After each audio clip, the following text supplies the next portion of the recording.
Now, ladies and gentlemen, we're going to give it a couple more minutes, call it 3 or 4 past the hour, and then we'll kick off as we let everybody join on. So hold horses.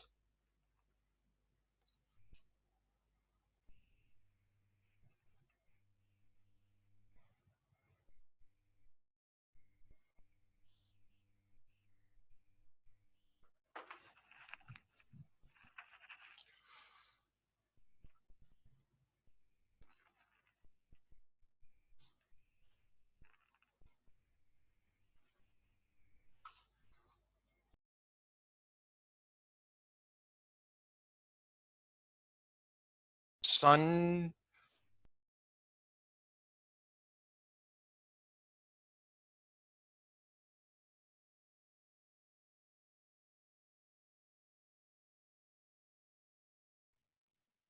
You're on mute, Pete.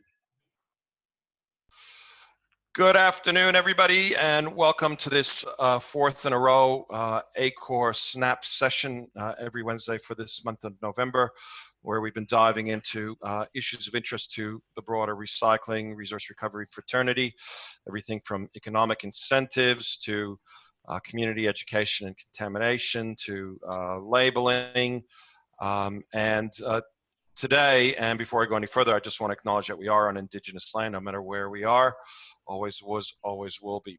And today's session, we move almost kind of backwards. We go back to the beginning, and we ask the bigger picture question. And the biggest picture question is, so all this stuff that we call waste minimization, all this stuff that we do in public policy, all these actions that my own members at ACOR, be they collectors, be they sorters, be they manufacturers of recyclate, be they remanufacturers, all of their effort, you know, they're literally billions of dollars of investment, are theoretically about targets. State governments have since 1992 been establishing targets for waste reduction, whether they are general for a state, whether they are according to a waste stream, be it MSW, commercial and industrial, or construction and demolition, and other aspects. So the biggest lever, other than landfill levies, has been these targets. And yet, I think I'm probably not the only one. I certainly know that it's true of my members, whether it's, you know, your regroups, your Vizzies, your Veolias, etc. It's true, my members, they ask themselves the question, how have we actually gone against these targets? Do we talk enough about the fact that, for example, the first target ever set in New South Wales, 50% less material to landfill, was set in 1992. We achieved that 5 years ago. So, you know, what's the point of targets? Are we headed in that direction? Where are the gaps? And moreover, you know, one of the assumptions behind targets is we need them because theoretically we don't have enough landfill space in our capital cities, or enough accessible and affordable landfill space in our capital cities. So with that in mind, ACOR and its membership, its board, through the excellent efforts of people like, I'm going to name them today because they're very cool, Lee Smith from Veolia, or Narelle from EnviroBank, or any number of our other different board members. You know, they had us commission Arcadis and Richard Collins to have an objective, independent look at how are the various jurisdictions going against their targets. And Richard will tell you which targets we looked at, because that then gives us a sense of, you know, are all the actions that we've taken up until now appropriate or not? Or do we have to do something different? So I'm going to hand over to Richard, who's going to take you through slide deck. But I also want to welcome Jeff Angel. How nice of you, Jeff, to join us. G'day, buddy. And I also want to say g'day to Vanessa Seaton. Hi, Vanessa. Between Vanessa and I, we have 700 years in the waste industry. So it's always nice to say hello. With that, Richard, over to you. And use the chat function, everybody. Indeed do. I might let you facilitate that, Pete. Yep, no worries. If you would. Excellent. Now, is that sharing? Can everyone see that big target? Pete, you got that? Yep, good stuff. Nice to see some familiar faces out there and some not. So I will be planning to talk to you. No, I've still got the old date up there, 22nd of October. I was on track to join a board meeting last month and got moved to this highlight spot. Pete set the scene quite nicely. I'm going to talk to you for about 25 minutes or so, 25, 30, and leave plenty of time for discussion about where to go, or takeaways, etc. There was two parts to this short project. So talking about those waste strategy targets by jurisdiction, kind of unpacking those, and then looking at the landfill capacity by metropolitan area to try and, again, as Pete was saying, understand the driver in each jurisdiction for increased diversion from landfill, including through recycling. So the key kind of questions we were asking around that strategy target piece was, are they mandatory? Are there any mechanisms to have any enforcement? What happens if they're not achieved? And then also looking at that performance. And if they're not going to meet those targets, then some thoughts on what might help achieve that. I will go through jurisdiction by jurisdiction just to give you a flavour of how they structure it and where they're at. There's not a massive amount of variation between them, as many on this call will know, given your experience in the sector.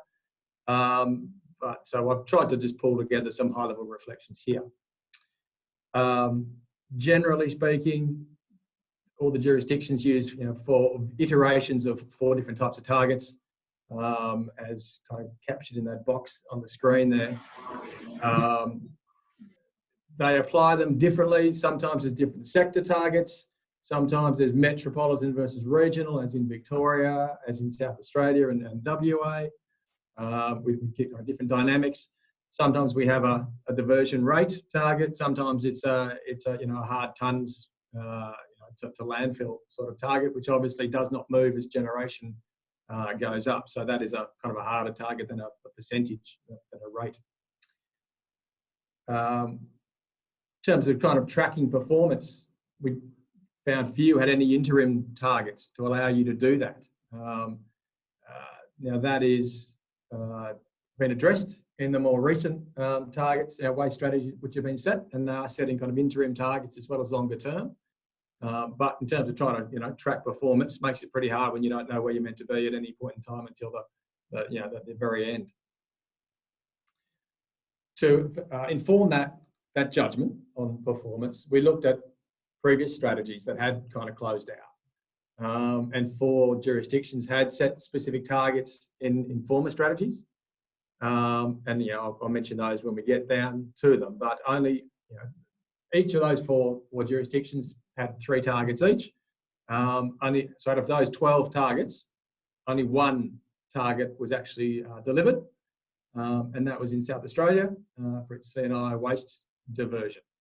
So the rest of those 11 targets weren't met, and most of them are still yet to be achieved on kind of the latest data, 17, 18, 19 data that you can access publicly from these jurisdictions. So targets that should have been delivered 3+ years ago, still not being delivered, with the latest data, maybe a year or 2 old. What we can glean about current strategies is that most of them aren't on track.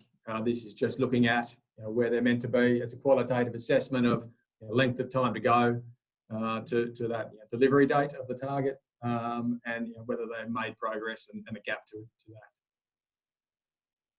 High-level takeaway, also at the bottom there are no mandatory or enforceable targets. So it does beg the question about their utility. All right, so diving in, and again, happy to have questions through the chat function. If Pete wants to jump in, happy to take anything on notice or divert down rabbit holes, and we've got a bit of time. So in New South Wales, we've got the Waste and Resource Recovery Act. Requires targets to be set, but there is nothing enforceable, no mandatory measures. It does tie, those targets inform things such as EPA can request and require councils to have some services, recycling services, bulky waste services. Waste Less Recycle More funding is tied to trying to achieve the targets, but there is nothing fundamentally underpinning those targets. If they're not achieved, there is no repercussions. In New South Wales, there's meant to be a report every couple of years on progress. There's meant to be 5-yearly strategies as part of the Act. So we're currently still working our way through the 2014 to 2021 strategy, not a 5-year strategy. And still then got this 20-year strategy being developed. So we're kind of well overdue for a strategy. It gives you some sense that commitment to a strategy and in driving efforts is again probably not quite where you'd want it to be. In terms of performance, C&D is obviously pretty good, but we're well adrift on the other two. Since 2014, we are really haven't made any progress, although they did recalibrate the data, I will note. In terms of its 2014 targets to be delivered by 2014, they were one of the ones that absolutely were not met. So very mixed performance by MSW, by New South Wales, other than the C&D space. 20-year strategy is talking about material-specific targets. It's talking about, in terms of things like food waste, it's talking about resource recovery, circular economy targets and things. So it's unclear quite how that's going to land, whether we're going to have sector targets as we do now, or whether they're going to try and reinvent those. I think watch this space is probably the answer on that.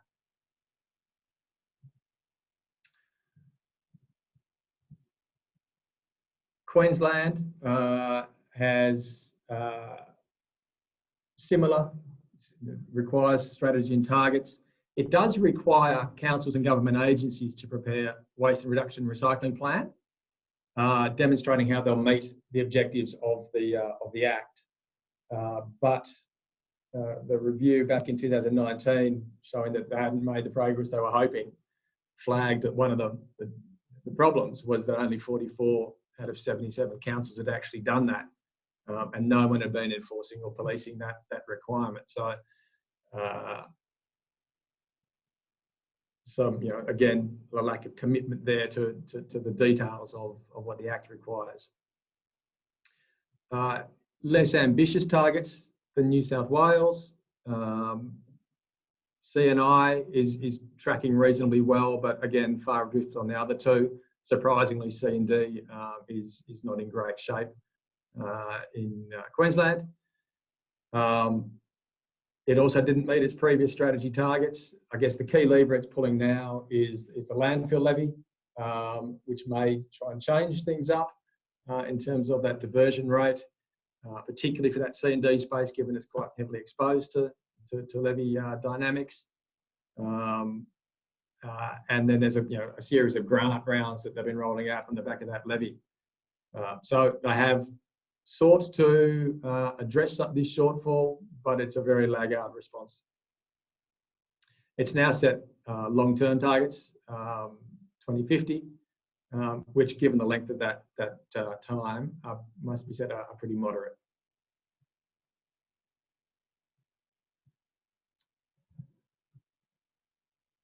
In South Australia, again, we have an Act that requires a strategy, not enforceable targets, but there is a requirement to circulate funding to waste infrastructure.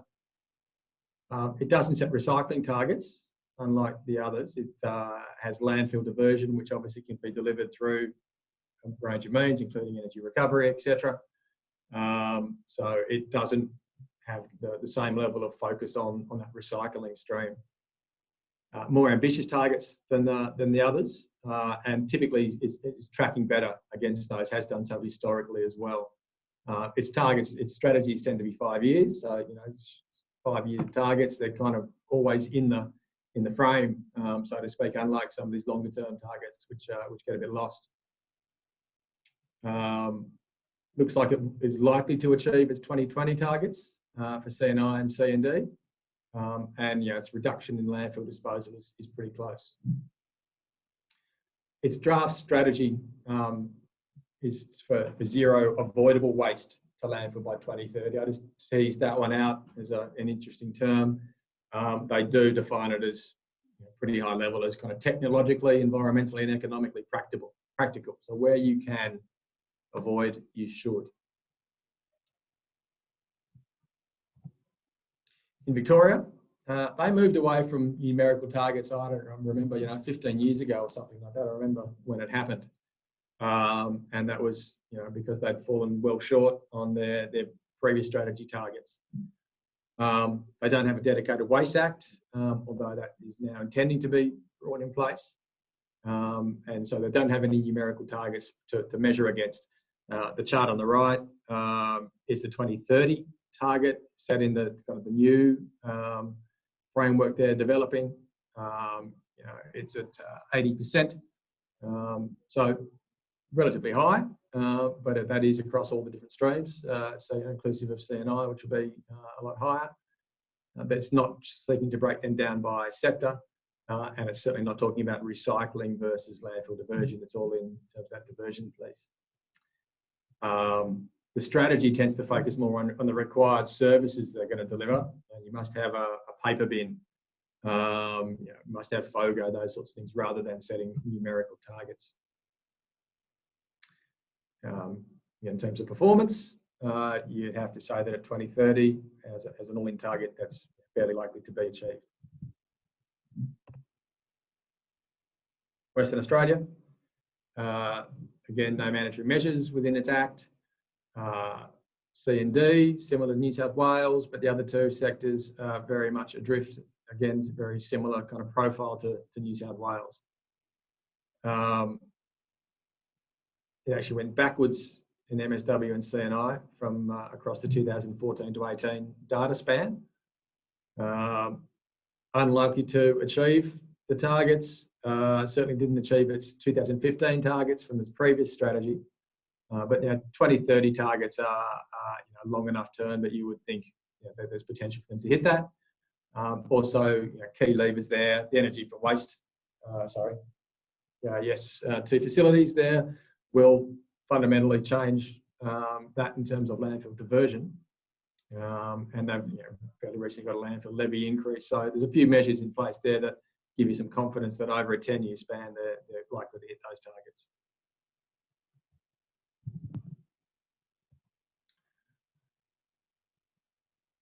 Down to Tasmania, it's starting to get its act together in terms of finally developing a waste action plan. No current targets, impossible to judge performance. It proposes an 80% average recovery rate from all streams by 2030. It's currently at a little over half that. So again, 80% over 10-year span, probably not stretching too far. I mean, those are challenging targets in terms of you probably need to have 85% C&D, 75% for each of, or 70% for each of CNI and MSW. So there's some challenges in there, but over 10 years, they're certainly not looking to reinvent the wheel, I thought. Quickly around the territories then. ACT, traditionally with South Australia, is the best in terms of achieving its closest to its targets, tops those kind of recycling, recovery rate metrics on an annual or whatever basis they're reported. No mandatory targets. It's currently below its target for 85%, its 2020 target. And it's been stuck there for a while and had been exploring energy from waste as an option. FOGO is an intention to go there, so it's looking for some levers to pull. Won't get there obviously for 2020, but down the track is certainly committed to hitting that 90% goal. It has achieved its prior target of less than 30% of waste going to disposal. And nothing to report in the Northern Territory. We've got some qualitative goals to improve management, but that's about it. So that's a whip around of the way that the strategies and targets are framed. There are no mandatory measures in place for any of them, and performance is almost universally under where they need to be in terms of achieving those targets. There are no repercussions if those targets aren't reached. So how much good news is that, huh? You're such a cheerful guy, Richard. Wonderful. You gave me this job, mate. You set me a task to press everybody. All right. A couple of slides on landfill. Just, and then I'm going to 3 slides, and I'm going to throw to you. So this is at national level. Look, landfill data, capacity, lifespan data is hard to glean. Some of it, we had some quite good data sets for some jurisdictions. We searched public data sets for others. I wouldn't be using this for your investment business cases by any stretch, but this is a best estimate of what it looks like at a national level. Again, metro only, far too small to be able to get into those kind of regional, small-scale, unengineered sites. So we're just looking at the big engineered facilities around the capital cities. It also looks at what's kind of constructed or currently known to be approved. So there will be additional cells that can be built on, etc. So it's probably a little too far in the worst case, but we have no way of kind of looking at that. What's the additional expansion capacity of individual sites? So tells you that we are dropping down over, unsurprisingly, to over the next 50 years in terms of number and capacity of landfills. The 3 jurisdictions most of note in that regard then are New South Wales, Victoria and Tasmania. So in the New South Wales metro levy area, the putrescible capacity, you've got about 4 million tonnes per annum to receive that, and constraints are significant for Greater Sydney in terms of there's two primary landfills, Woodlawn and Lucas Heights, and then there's a bit of going up to Newcastle as kind of leakage out from those 2 opportunities. So that is coming down fairly sharp, and you need to start thinking about that in the 2030s to see where your opportunities are for diversion at latest. Similarly, fairly sharp drop off in Melbourne. The main sites have got capacity until 2040, but then it starts to fall away. Again, this is subject to things such as AWT procurement. So they've got the big facility down there proposed. Sydney's got Cleanaway Macquarie and other EFW facilities proposed around the place. So these are kind of business as usual estimates. My last one then, Hobart drops more quickly than the rest, and then kind of flatlines with Robbie's Gully landfill expected to carry on after that. And that, Pete, is my roundup of the current context, strategies and landfill. Okay, so we're going to turn to questions and discussion. And before we even do that, I actually want to welcome onto the phone call Richard Kirkham.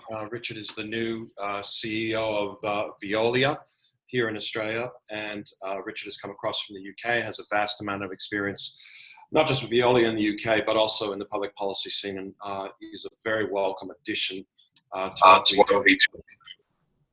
Thanks, Peter. Didn't know I was going to get a mention, but it's welcomed.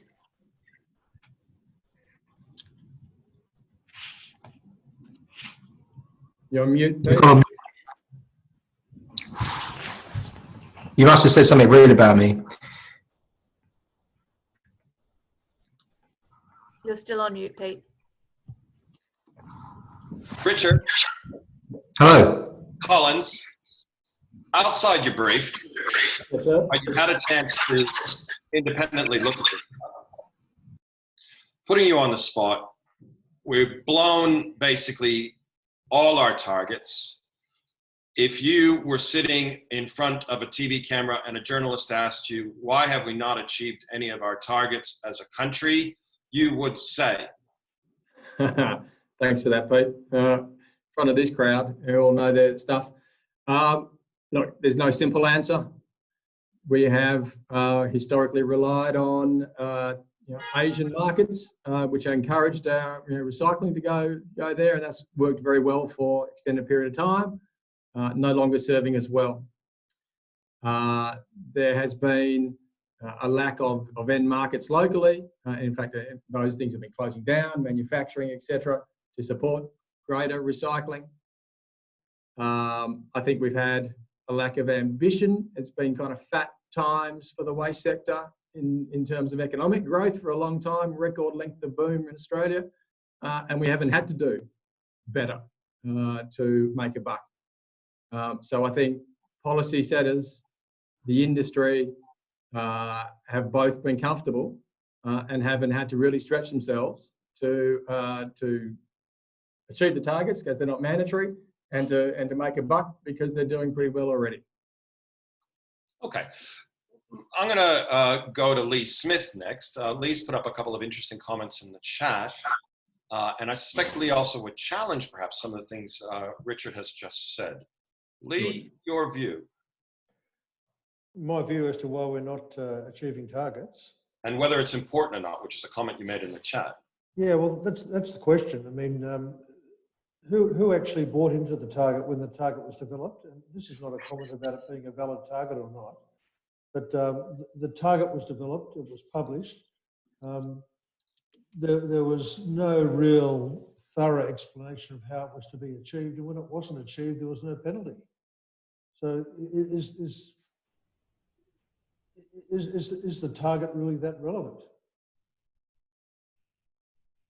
Okay, so I hear what you're saying. Is the issue of targets matter at all? If that's the argument, I ask you, I ask others on the call, if not targets, what other ways do you stimulate investment? What other ways do you get community behavioral change? What other ways do you get a smaller, call it environmental footprint as a result of resource recovery? Who are you asking? Oh, you first. Okay, well, it's like I think the targets are a bit like speed limits. Everybody agrees that you shouldn't be allowed to drive at a dangerous speed, but it's not left up to the driver just to figure out what's dangerous and what's not. If something is important, surely there should be some means of assuring compliance with it. And if it's not important, why do you publish it at all? I think a voluntary system is a bit like, well, Australia is a fairly compliant country, but we've got a voluntary system for carbon capture, haven't we? And it comes down to everyone saying, well, I'll start reducing my carbon footprint when my business does better. Okay, so this gets us into a discussion about whether or not voluntarism and voluntary targets or any other kind of voluntary measure do stack up if we're saying that we want to achieve particular kind of outcomes environmentally and socially and otherwise from resource recovery. And that takes me over to Simon Van Leeuwen. And Simon, you made an interesting comment in the chat. Why don't you take us down that track? I'll just find that comment again now, Peter. I've lost my train of thought. What might be the appropriate way to make the shift to enforceable targets? What's your thought? Yeah, I actually agree with Lee there. That if it's voluntary, then what's the point of it, kind of thing. I mean, I do think we need some kind of regulatory framework. If you're going to set targets, it needs to be regulated. Someone has to monitor it. Who should monitor those targets? And it probably needs to be uniform across every state. But again, it's obviously understanding the purpose behind the target that we're setting and how we're going to regulate it, and what's going to happen if you don't meet it, because we kind of, we could draw many different analogies to, even the packaging targets, for example, which, in some ways are voluntary. What happens if you don't meet it? What's the consequences? And that's, I think it's kind of the same with this. I think what was overwhelming was every state, again, is trying to do something different and has different policy settings around all this, which makes it hard for the waste management sector. Yeah. Yeah, certainly that inconsistency. Richard Kirkham's actually made an interesting comment that landfill levy is the only thing driving alternatives. Target performance is a result of that, not a driver of that. Richard, do you want to comment further? Yeah, I just think, you can set targets and you can encourage voluntary actions, but what really drives scalable change and investment in infrastructure is where there's a financial lever, so you can build a business case and you can deliver something. And I think we often shy away from that. We just want to talk about how nice it will be to do these other things. I think most people would agree that you start with what you want to do and you discuss that with the citizens and you get the policies on board and you say, right, that's what we want to do. And then you put the financial landscape in place that makes that happen. And this country is great at delivering projects when the right financial landscape is in place. It just isn't there to take us all the way to where the policy wants to go. If we want to do energy from waste in this country, there's no point in putting a levy on energy from waste. It's crazy. You're just going to carry on landfilling. If we want to do more recycling, we've got to incentivize people to put that material back in the packaging. There's no real incentive to put it back in the packaging. But, we all know this on the call. I think the challenge is, how do we get the people that decide to make those changes? How do we join forces to do that? Yeah, very good point. And indeed, targets are almost an expression of our environmental aspirations, but they're not in any way empowering in terms of actual change. Financial levies are the ones that actually do that.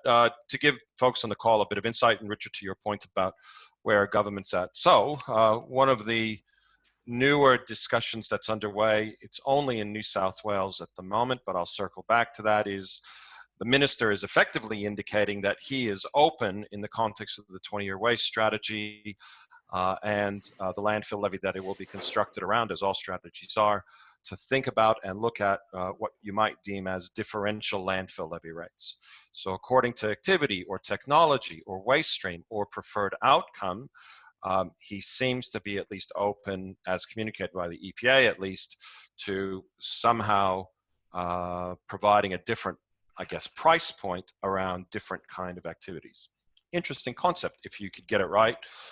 Queensland, some of you know, has gone to exempting landfill levies for what they call legitimate recyclers, or at least in part exempting them. So if you can prove that you've made a legitimate effort to recycle a bunch of material and you still have some contamination left at the end of the process, some of that material can be exempt from the landfill levy. So in other words, you don't get double whammied for trying to be in the recycling thing. Obviously, strong caveats that it's quote unquote a legitimate recycler rather than somebody who's just running a MRF straight to a landfill. Yeah. So timely discussion, how do you actually set up those financial levers in different kind of ways, and how do you get government to be articulate and informed and data driven about those kind of considerations? Anybody else? To Richard.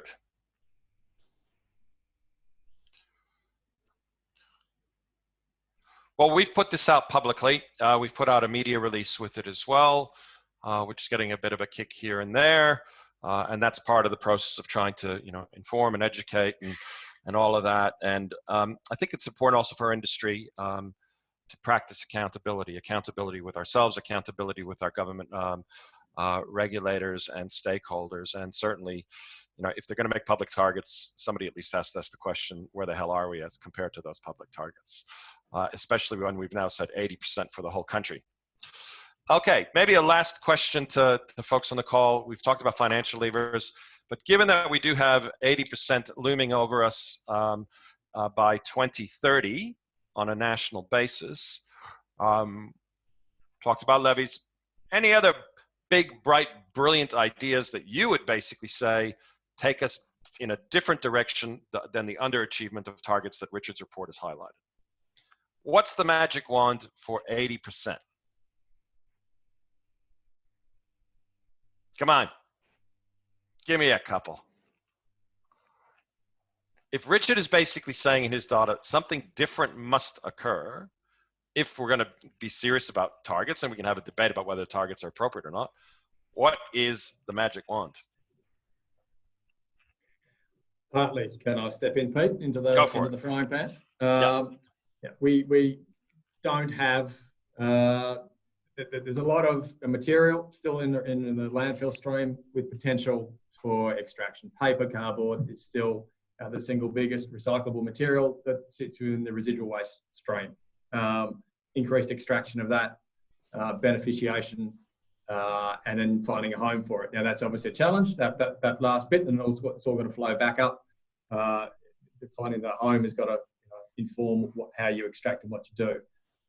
So we need to stimulate. I think the single biggest thing, stimulate more markets with greater clarity on that specification to give some confidence to the industry to invest in improved sorting, improved beneficiation, improved remanufacturing.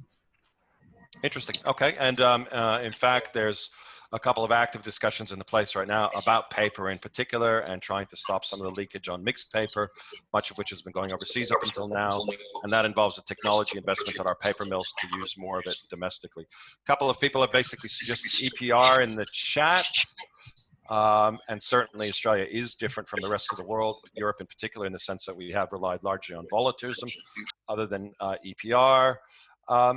Chris Hambling, can you expand a little bit on the comment you've made in the chat? Yeah, so I guess we're talking about levies on one things for waste that goes to landfill, but we could also put, and I think some of the states already have bans on certain materials going to landfill, but effectively saying organic waste doesn't go to landfill or cannot go to landfill, therefore you have to find an alternative solution for it. Yeah, and one of the great challenges that many of the people on this call will know is that we were doing a mighty fine job in New South Wales of ensuring a lot of additional organic material wasn't going to landfill. And yes, the EPA decided that 500,000 tons of material is better off going to landfill. Yeah, but if you look at the example of someone like Scotland, it's not a quick fix. It's something that I think they announced it 2009, and the ban actually came in 2019. And so there's a whole bunch of education of getting industry up to speed with the changes, getting contracts in place and having enough time to adjust to get to that point. Yeah. And let's hope that in New South Wales, at least the 20-year waste strategy sees us doing some of that in terms of third bins and dollars beyond the sort of, what is it, guys, 5 million or so that's been given to industry to think about what to do with the 500,000 tons that used to be mixed waste organic product. Alrighty.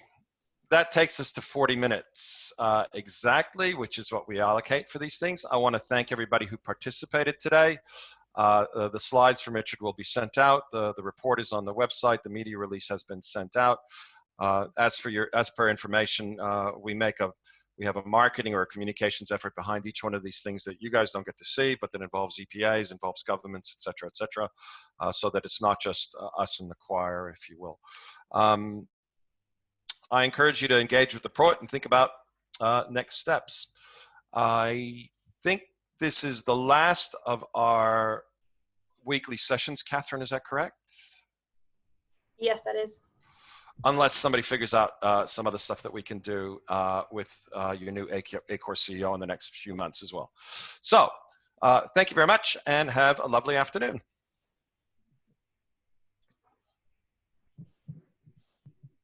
Thanks, Peter.